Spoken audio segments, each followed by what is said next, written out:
Mambo ya Ombado. Mambo ya Ombado tunataka kuongea. Ombado, we ni mzazi, ulizaa msichana. Ombado, uliua msichana wenyewe, isa julikana we ndio uliua Sharon. Na tunasema ukweli Ombado. Ombado, sisi kama wamama wa South Nyanza, Ombado tutaenda kwa, kama hujanyongwa aki Ombado tutaenda kwa barabara. Tumesaongea mpaka watu wa Migori wa Homa Bay. Tutaenda kwa barabara Ombado, lazima unyongwe. Vile ulinyonga Sharon, ujue uliua watu wawili. Uliua mama na mtoto. We pia uko na mtoto, uko na msichana. Mtu kama afanyie msichana yako, utasikiaje? Ombado lazima unyongwe. Lazima. Na tena tunamwambia serikali, kama mjaweka Ombado ndani, tutaenda kwa barabara. Hiyo tu tulimaliza na barabara, lakini hiyo Ombado tutaenda kwa barabara. Uliua msichana wenyewe kwa kifua ya uchungu. Ombado lazima ukuve we pia. Uende ukutane na Sharon. Museme kwa sababu yule ilikuwa msichana mdogo. Wewe ndio ulitongoza Sharon. Alafu kama usamaliza na yeye unamuua. Which mean kama uliua Sharon, uliua wasichana wangapi? Hapo nimetoka.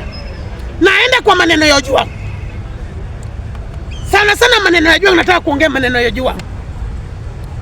Naona maneno ya Ojwang nimekubali sahihi na haipoa. Maneno ya Ojwang inaenda njia mzuri sasa. Vile tunafuata kotini inaenda vizuri sana. Na maneno ya Ojwang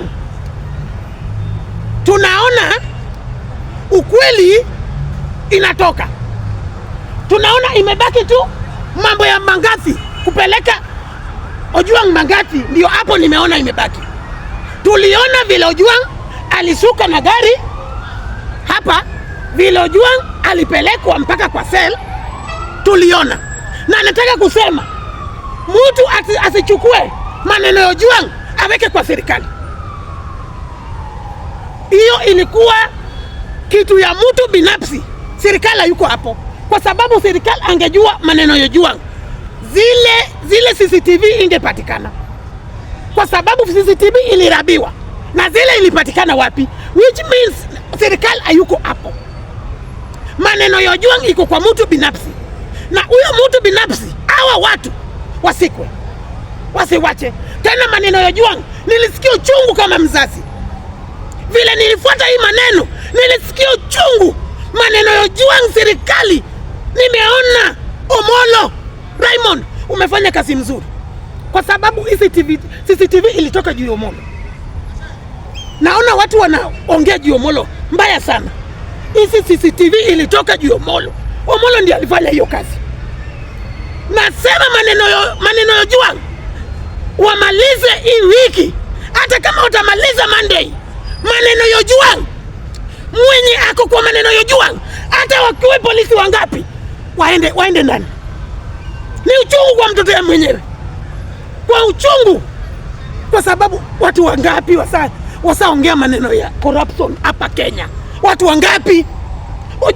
Ojwang sio mtu wa kwanza kuongea mambo ya corruption. Mtoto ya mtu kama amefanya makosa, kwa nini mkuweka ndani? Kwa nini mnachukua mtoto wa mtu mnaenda kumuua? Na ni mtoto mmoja hivi ya baba mmoja, na huyo baba asakuwa mzee. Huyo baba atapata mtoto wapi? Huyo baba alizaa mtoto mmoja na anasema alihangaika Mombasa kama anapiga kware. Amesomeza mtoto yake mpaka university. Mnachukua mtoto wa mwenyewe mnaenda kumuua. Kama alikuwa na makosa, mungeweka ndani, mnasema leta hapa. Mulimweka ndani mtoto mmoja. Na huyo baba saa hii ana mbegu ya kuzaa mtoto tena.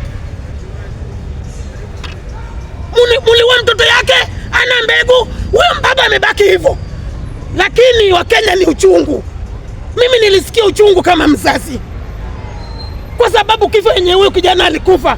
Kupigwa mpaka ukufe. Heri mtu akupige na binduki kuliko kupigwa. Hiyo maneno ya Ojwang ndio nilisikia uchungu. na nimesema serikali ajui hapo. Serikali yuko hapo kwa maneno ya Ojwang.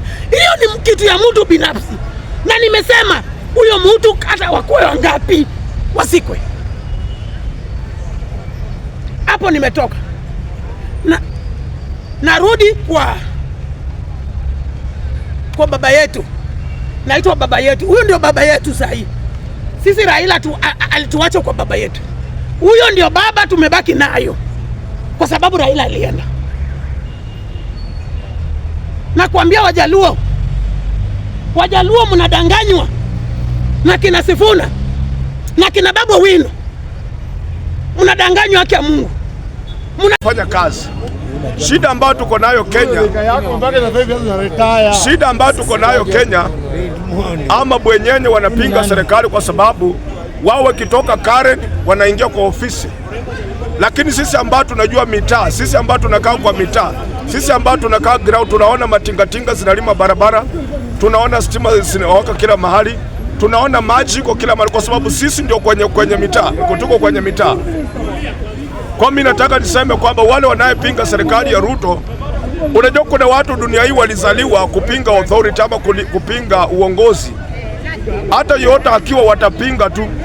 Lakini mimi nataka niwaambie wa Kenya ya kwamba tusimame na serikali, kwa sababu hii serikali imejali mwananchi wa kawaida kwa kumtengenezea barabara na kutengeneza mambo ingine na nyumba za affordable house.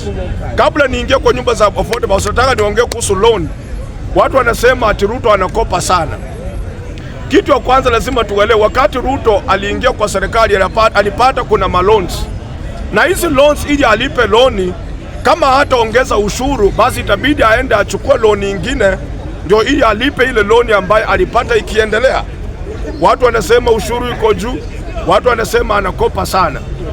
Kuna watu hawajui kwamba ili ya kwamba nchi yote isikope loan mpaka taxi ama revenue iwe juu, na serikali ikihurumia raia ama wananchi isongeshe iweke ushuru chini, kwa hivyo mpaka waendelee kukopa.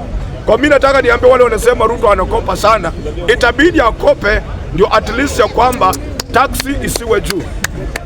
Kitu kingine nataka niongee kuhusu Waluya.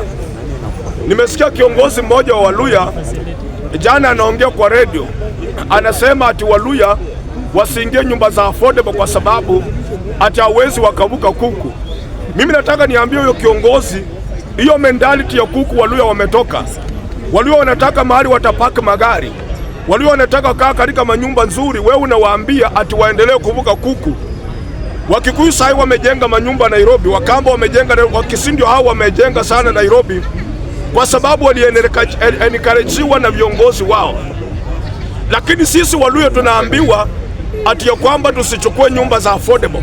Mimi nataka niambie Waluya, na naongea na mtu kama wewe ni Mluya unisikiza vizuri sana. Hizi manyumba mnaambiwa msichukue za affordable, kuna siku mtakuja Nairobi mtakosa mahali pa kukaa. Kuna siku mtakuja Nairobi hii mtahangaika, ama watoto wenu watahangaika, watakosa mahali pa kukaa. Sasa hivi Wakikuyu wanachukua hizo manyumba, Wakamba wanachukua hizo manyumba, Wakisi wanazichukua, Oriental hao wanachukua hizo nyumba. Alafu kiongozi ule ambaye anasema anataka kuwa kiongozi ya Waluya anawa discourage, anaweka mentality ya kuku. Mimi nataka niambia hao viongozi wetu Waluya, sisi hatuna tena mentality ya kuku. Tuko na mentality ya kununua magari, kufanya biashara vile wengine wanafanya hapa Nairobi. Kwa hivyo ukituweka mentality ya kuku, unasema turudi mashambani tuvuke kuku. Sisi tuko hapa kama tuweze kuwa na maendeleo kama watu wengine. Kwa hivyo nataka niambie watu wangu Waluya, muangalie sana kile viongozi wenu wanawaambia, kwa sababu ya kwamba nyinyi mchukue hizo manyumba za affordable. Hizo President Ruto wengine tumeelelewa Islam, tunajua shida ya kukaa Islam, tunajua mateso ambayo tumepitia Islam. Kwa hivyo tuna support President Ruto aendelee kujenga nyumba za affordable, aendelee kutumikia Wakenya. Na wewe kama unaona Ruto sio president, unaweza enda nchi nyingine, lakini sisi tunajua saa hizi Ruto ndio president. Hata baada ya 2027 tunajua kwamba Ruto ndio president. Wewe kama utaki Ruto kuwa president, unaweza hamia Rwanda, unaweza hamia Burundi, unaweza enda South Africa, lakini Kenya tunajua Ruto ndio president.